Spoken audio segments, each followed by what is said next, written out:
Now, grocery stores in some rural communities where families rely on food stamps, they're bracing for the loss of revenue.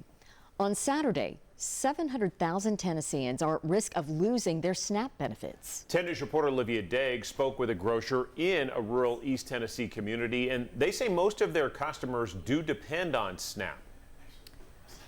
John, that's right. I also talked to a UT professor, Ted Stank, he's a director of the Global Supply Chain Institute. He says we're not going to have issues with supply, but rather demand, and people are going to be shopping less. And in East Tennessee, it's going to impact rural grocery stores, their shoppers, and farmers the most.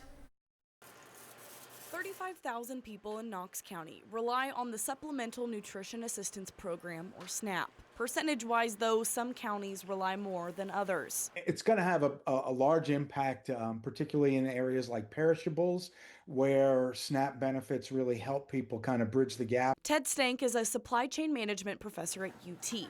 He says we should look at rural areas. In Scott, Cock, and Hancock counties, nearly 1 in 5 people rely on food stamps. That's the areas that are going to see a real impact, and retail chains that serve those areas.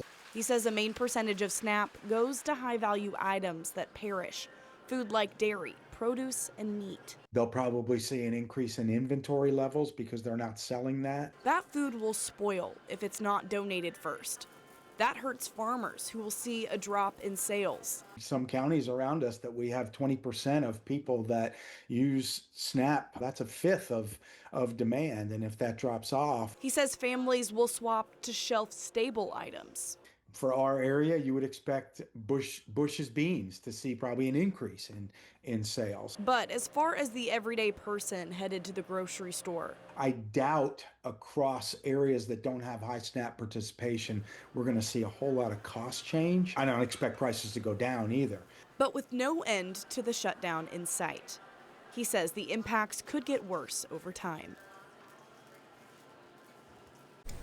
I called 10 grocery stores today asking if someone would talk to me about this, and they all declined an interview. But one store did say over half of their customers rely on food stamps, and they're worried about their stores and their community. We will continue to follow this story. Olivia, thank you very much.